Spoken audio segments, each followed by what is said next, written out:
안녕하세요 여러분, 쭈미입니다. 오늘은 공부법 시리즈의 마지막 탄인 세법이랑 회계 공부 방법을 소개해 드리려고 합니다. 세무직 분들은 이제 필수가 됐잖아요. 그래서 도움이 될 수 있을 것 같아서 오늘 영상으로 준비를 해봤고요. 지금 시작할까요?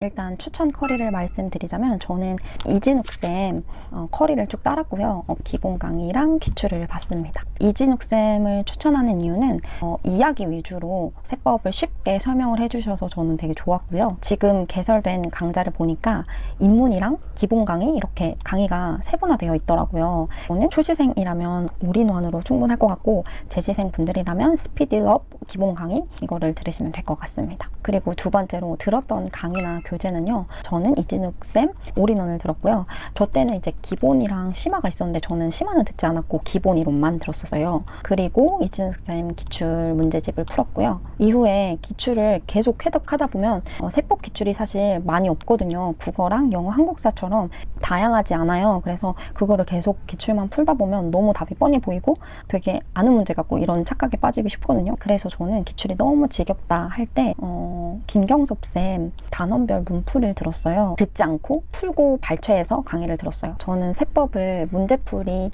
교재를 계속 풀기보다는 노트를 만들어서 그걸 정리하고 암기를 하는 방식으로 훨씬 많이 공부를 했는데요. 노트는 역시나 마찬가지로 퀴즈 노트를 만들었었고요.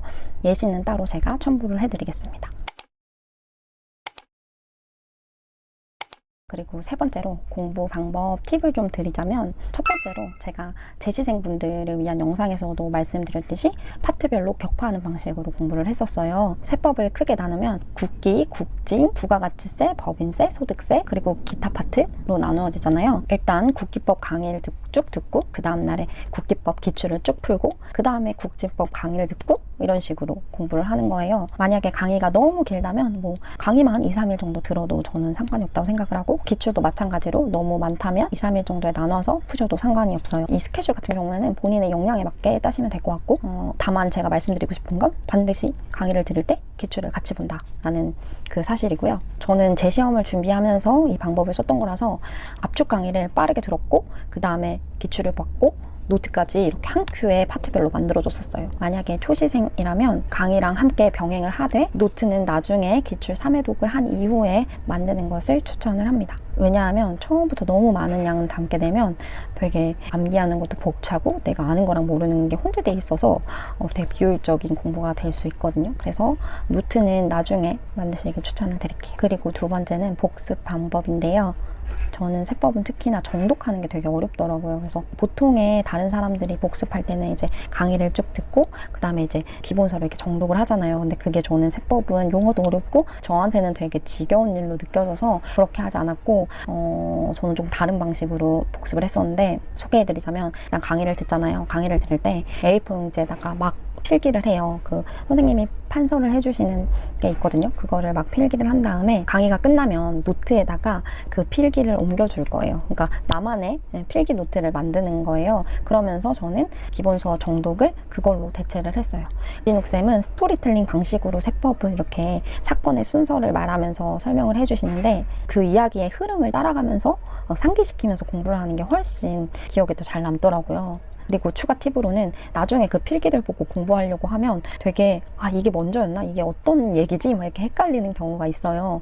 그래서 저는 이거를 방지하기 위해서 필기할 때 애초에 선생님이 어떤 순서로 얘기하는지 번호까지 이렇게 적으면서 필기를 했고 그리고 만약에 조금 어려운 내용이다 나중에 기억을 잘 못할 것 같다라고 하면 그 조그만 글씨로 설명을 적어뒀었어요. 그러면 이제 나중에 강의를 다시 듣지 않아도 그 필기만 보고 이해가 잘 되더라고요. 그래서 여러분들도 저처럼 정독이 어렵다 하시면 이 방법을 쓰시면 좋을 것 같습니다. 그리고 세 번째는 기출 회독 방법인데요. 세법도 한국사랑 마찬가지로 단원별 기출문제집이랑 연도별 기출문제를 다른 용도로 공부를 했어요. 단원별 기출문제집은 지문 분석용이기 때문에 푸는 게 아니라 기본서랑 같이 펼쳐두고 어디에서 나왔구나 이거 자주 출제되는구나 라고 출제 포인트 확인하면서 사지선다를 쭉 확인해주는 용도로 봤고요. 그렇게 단원별 기출문제집을 3회독 정도 오픈북으로 확인을 해준 다음에 그 다음에 연도별 문제집 20문제의 전범위가 섞인 문제를 보면서 내가 어디가 취약한지 확인을 해줬어요. 한 회를 풀어보고 그런 다음에 이제 그 한 회 중에서도 내가 헷갈리는 지문이나 모르는 파트 있잖아요. 그거를 이제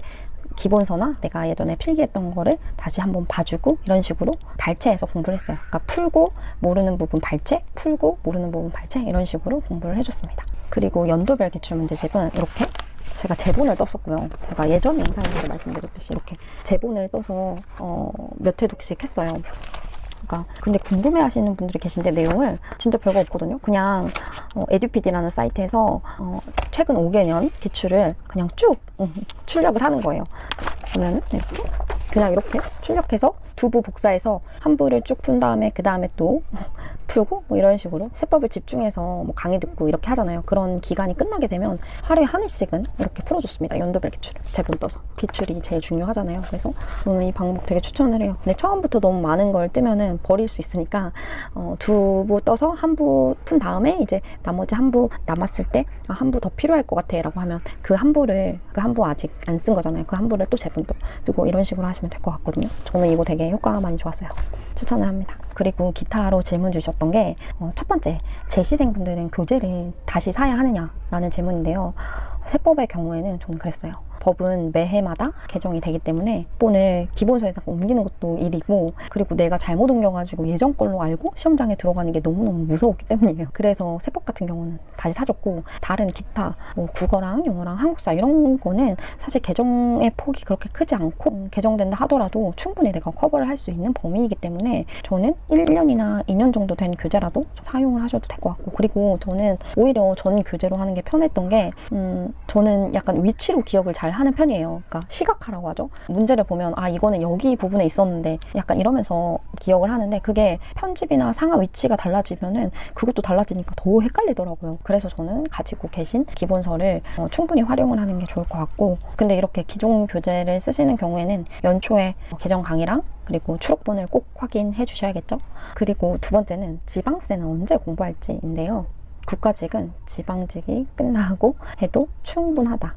간혹 시간이 너무 촉박하다고 해서 국세만 보고 지방세를 안 보시는 분들이 계신가 봐요. 저 댓글 보고 되게 깜짝 놀랐거든요. 절대 그러지 마세요. 왜냐면 국세를 바탕으로 지방세가 만들어졌기 때문에 다 비슷하고 몇 개만 이렇게 건드려주면은 완성이 되기 때문에 저는 국세 끝나고 지방세를 3주 정도 공부를 했던 것 같아요.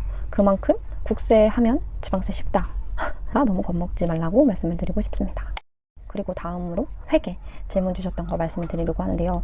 일단 첫 번째 회계 추천 커리를 말씀드리자면 남부의 오준석 쌤 커리를 쭉 따랐고요. 제가 원래 인강을 많이 의존하는 거를 진짜 안 좋아하는데 이 회계만큼은 인강이 필요하더라고요. 회계는 진짜 강의 의존을 많이 했어요. 왜냐하면 회계가 8알이 문제풀이인데 혼자서 문제를 풀려고 시도하는 게 더 훨씬 시간이 오래 걸리더라고요. 그래서 저는 커리를 거의 다 따랐고요. 그리고 두 번째 제가 들었던 강의 교재를 말씀드리면 일단 기본서, 기출 그 외에는 프린트로 진행을 하셔서 프린트를 출력해서 봤어요. 그리고 또 저는 팁을 하나 드리자면 제본 뜨는 거 되게 좋아하거든요. 그러니까 한 문제를 반복해서 푸는 거 되게 좋아하는데 이렇게 제본을 떴어요. 이렇게 제본을 두 부 떠서 단원별 문제풀이가 진짜 질이 좋거든요. 왜냐면 진짜 기출의 범위에 벗어나는 게 없어. 다 있어. 그리고 이 회계도 타 시험이 되게 어렵게 나오잖아요. 근데 사실 공무원 회계는 다른 시험 준비하시는 분들이 보면 되게 쉽다고 말씀을 하시거든요. 그래서 그 범위를 벗어나지 않는 선에서 응용도 잘 안 하는 것 같아요. 그냥 약간 약간의 변형만 줘서 만들기 때문에 정말 너무 추천해요. 그리고 매번 푸시는 게 똑같아. 그래서 이 포맷을 잘 기억을 할 수 있더라고요. 그래서 저는 진짜 추천을 드리고, 회계 공부 방법 팁을 말씀드릴게요. 일단 첫 번째는 저는 과목별로 집중을 해서 했다고 말씀드렸잖아요. 저는 일단 한 달에서 2달 정도 회계에 집중하는 시간을 가지면서 이렇게 기본 강의, 기출 강의, 단원별 문제풀이, 동영 이런 거 다 풀었고요. 그 다음에는 오전 타임에 한 회씩 회계를 풀었어요. 그러면 국어랑 영어처럼 감유지가 돼서 좋더라고요. 그리고 두 번째는 제가 단원별 문풀을 여러 번 반복해서 풀었다고 말씀을 드렸잖아요. 그 첫 번째 풀고 강의를 들을 때 푸는 방법이나 해답을 여기다 바로 적는 거예요. 여기 자기가 풀었던 거에 빨간 펜으로 바로 적는 거예요. 그래서 내가 어디서 헷갈렸는지 이런 거를 다 적어 놓고, 그러니까 나만의 해답지를 만드는 거죠. 이렇게 만들어 놓으면 나중에 두 번째로 단원별 이거를 풀 때 다시 강의로 돌아가지 않아도 이 첫 번째 해설지만 봐도 알 수 있게끔 그렇게 만들어 놓는 거예요. 그러면서 저는 이거를 진짜 한 4-5번은 풀었어요. 시중 문제를 푸는 것보다, 그거를 여러 개 푸는 것보다 저는 이렇게 하나를 잡고 속도를 높이는 게 훨씬 중요하다고 생각하거든요. 그래서 나만의 해답지를 만드는 거 추천을 드리고요. 그리고 세 번째는 시험장에서 스킬인데요. 회계는 진짜 특히나 시험장에서 망할 수 있는 과목이거든요. 회계는 그 문제를 보고 딱 포맷, 내가 풀어왔던 루틴, 이런 것들이 빡 기억이 안 나면 그냥 그 문제는 덧칩니다. 그러니까 시험장에서 모르는 문제가 있다면 문제를 보고 모르겠으면 빠르게 넘어가는 거, 그거 정말 중요한 것 같아요. 그러니까 다른 과목도 물론 중요하지만 회계는 진짜 그게 더 중요하다고 생각이 들고, 특히나 필수 과목으로 지정돼서 더 중요해진 것 같아요. 왜냐면 다른 사람들은 이 덫에 빠질 확률이 높아지잖아요. 나는 그냥 풀풀 털고 나가서 다른 문제를 맞히면 되니까. 그러니까 더 중요해진 것 같아요. 그래서 여러분들도 꼭 회계만큼은 아는 문제만 빠르게 캐치해서 골라 푸셨으면 좋겠습니다. 자, 그럼 공부 방법 시리즈 마지막인 세법이랑 회계 방법을 소개해 드렸는데요.